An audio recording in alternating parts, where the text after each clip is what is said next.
Noida, greater Noida और greater Noida extension में बहुत सारे लोगों ने अपनी मेहनत के कमाई से फ्लैट ख़रीदा और फ्लैट ख़रीदने के बाद भी सिचुएशन ये बना कि वो फ्लैट कई लोगों को बिल्डर द्वारा बेच दिया गया था। ऐसे मामले कई नोएडा में आए हैं। कुछ ऐसे लोगों से मिलिए जो इस ठगी के शिकार हुए हैं। 2017 के बाद मैं फरवरी में यहाँ पर आ गया था। तो फरवरी के बाद मुझे फिर जुलाई में के आसपास मुझे चला पता कि मेरा ये फ्लैट किसी दूसरे के नाम है। तो वो हमें पता कैसे चला, वो हमारे घर पे आए बंदे, भाई ये तो फ्लैट हमारा है, खाली करो, ये करो वो करो।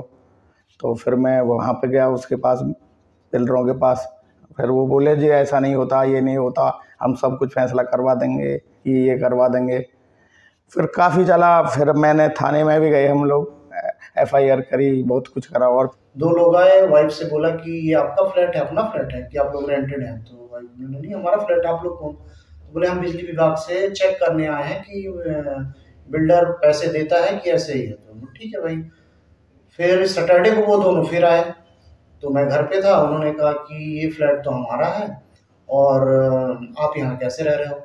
बिल्डर ने तो हमें बेचा है। मैंने कहा ऐसे कैसे बेच सकता है? चलो भाई बिल्डर से बात करते हैं।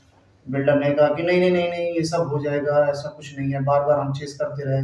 उसने पेपर दिखाया कि उसका HDFC से बैंक से था लोन है, मेरा SBI से है। जिस बैंक ने दूसरे बायर को लोन दिया हुआ था, DHFL ने, वो यहाँ पर आए थे नोटिस चिपकाने के लिए।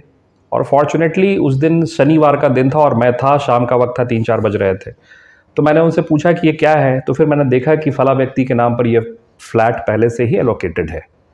तो उस तरीके से मुझे 2019 के जनवरी के महीने में मुझे मालूम हुआ कि मेरे साथ धोखाधड़ी हुआ।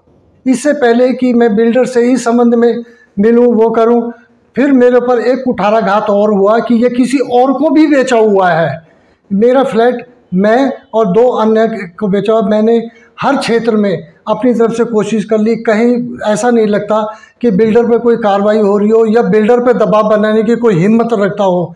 मैं इतना लाचार हो गया, मेरे मन में बुरे बुरे ख्याल आ रहे हैं। हमको तो खुद ही लग रहा है ना कि भाई कब तक हम यहाँ रह सकते हैं, क्या होगा क्या नहीं होगा फ्यूचर में।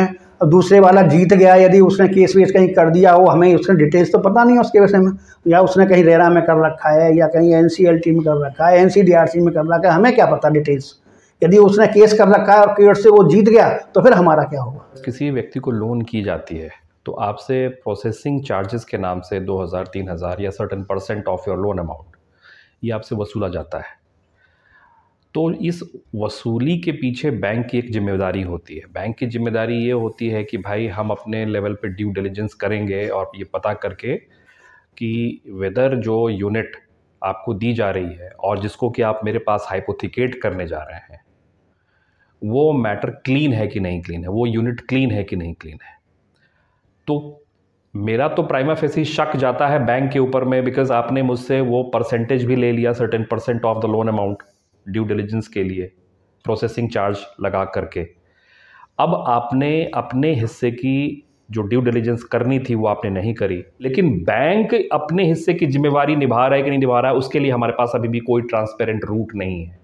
लोगों ने जब 40 लाख 50 लाख रुपया लगा करके अपना घर खरीद लिया और घर खरीदने के बाद जब घर अपना शिफ्ट कर लिया अपने परिवार के साथ में, तो उनको पता चला कि ये घर मेरे अलावा कई और लोगों को भी बेच दिया गया है। इसमें बैंक ने लोन भी दिया है। हालांकि ऐसा नहीं होना चाहिए कि बैंक एक ही बार में लोन एक फ्लैट पे 2 बार 3 बार नहीं दिया जा सकता, ये नियम के विरुद्ध है। लेकिन फिर भी ऐसे मामले नोएडा, ग्रेटर नोएडा और ग्रेटर नोएडा वेस्ट में आए। आप देख रहे थे न्यूज़ 18 नोएडा के लिए आदित्य कुमार की रिपोर्ट।